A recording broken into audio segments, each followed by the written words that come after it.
Hey, Steve here from Grimwood Hollow. Some of you may know about my side project, Autumn's Oddities, and I thought it'd be fun to do a series of videos showcasing my sideshow gaffs and reproductions that I create. In this video, we're going to take a look at my Shrunken Head replicas.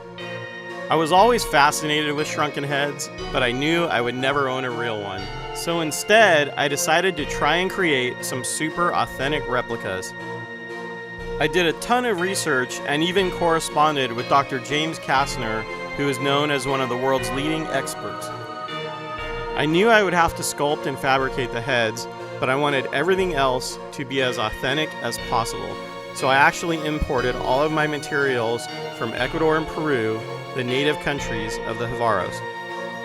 Each shrunken head had to have all the defining characteristics of a true ceremonial sansa. Sansas were war trophies and are the most sacred shrunken heads created by the Javaro Indians. A true sansa was dark brown or black in color because the Javaros rubbed balsa ash onto the skin to clog the pores, trapping the vengeful spirit inside. So I did this to each shrunken head using ash I created from imported Peruvian balsa wood. I meticulously sculpted each head with skin pores, cracks, wrinkles, and features like the upturned nose and jutting lips.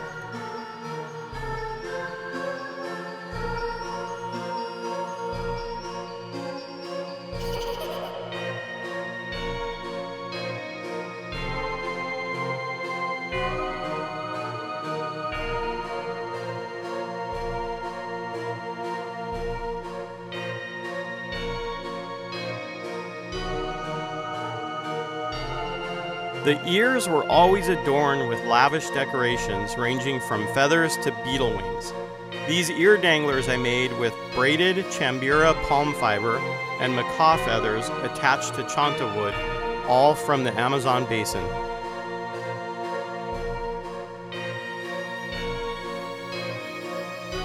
All of the hair I used was real human hair, even the nose hairs and eyelashes. There's usually no eyebrows and very few eyelashes though on a sansa because the Javaros would polish the skin with hot stones, burning off most of the facial hair.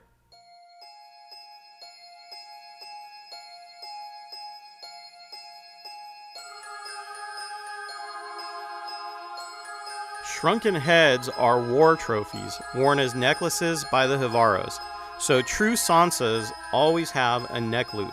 My wife Nicole braided all of these by hand using 5 strands of chambira palm fiber and using the same technique as the Javaros.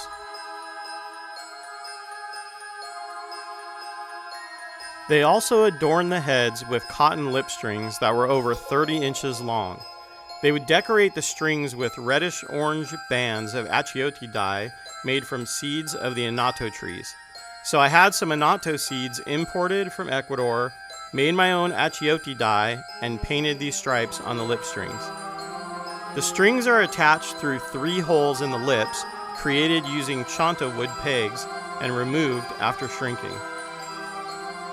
They had a very unique way of tying and arranging the lip strings, which make them a defining characteristic of a true sansa.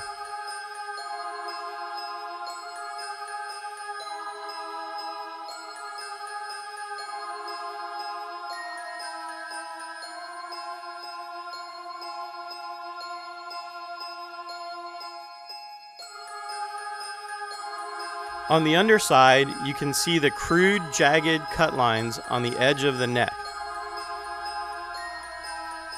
Inside, you can see the piece of chanta wood that the neck cord attaches to.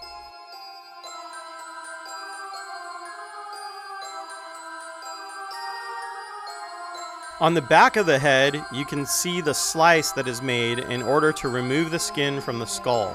It is then stitched up with chambira fiber to seal it up so it can be filled with hot sand and pebbles during the shrinking process.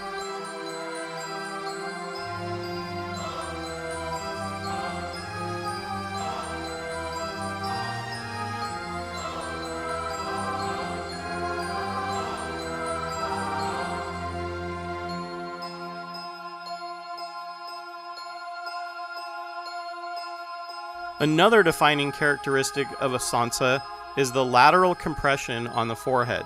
This is caused by squeezing the head as they would pour hot sand in and out during shrinking. You could often see where their fingers actually pressed into the skin.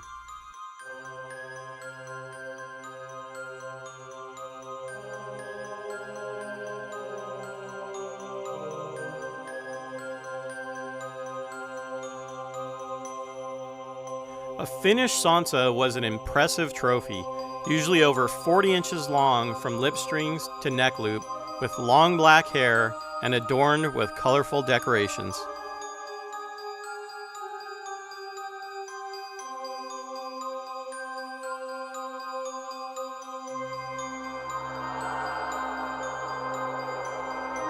The ceremonial significance of sansas made them very sacred to the Hiveroan culture, and they were usually reluctant to trade these important trophies. This led to the creation of tourist heads, or non-ceremonial shrunken heads, for the tourist trade. Tourist heads are the most common shrunken heads in museums and private collections. But true ceremonial sansas are extremely rare, making them some of the most unique and intriguing anthropological artifacts of all time.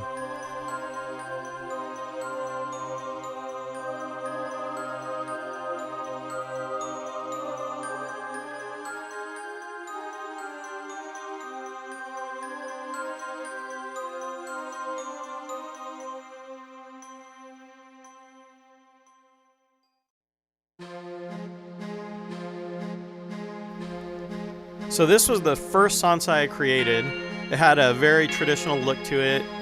I spent a ton of time on the sculpture, especially all the skin texture, and I gave it that very black polished look with the balsa ash. And this one had bamboo pegs in its ears. This is another variation of that sansa. I really loved how this one turned out, especially the skin coloring on this one.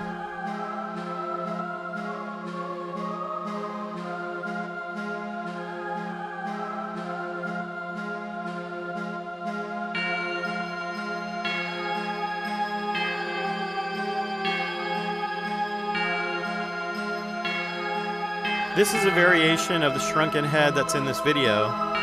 It just had slightly darker skin with more balsa ash.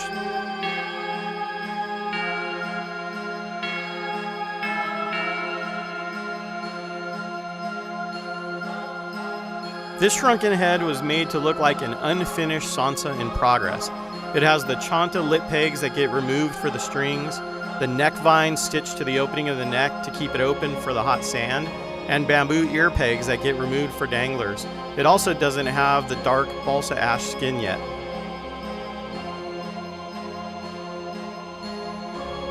This is also a sansa in progress. It has the chanta wood lip pegs and also the bamboo pegs in the ears.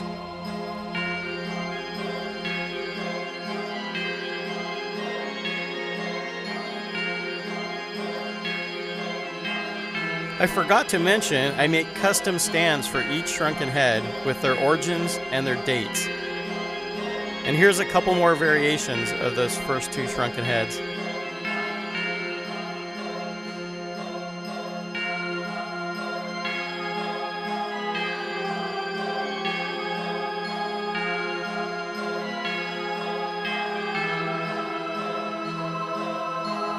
This was a tourist head I created. Tourist heads often had short hair, facial hair, natural skin tones, simple lip strings, and often were adorned with headdresses to make them more desirable. I made this headdress from palm fronds and macaw feathers. Ryan Matthew Cohen from the TV series Oddities saw my shrunken heads and commissioned me to create authentic decorations for his collection of real shrunken heads. Later, he had me create 3 more headdresses too.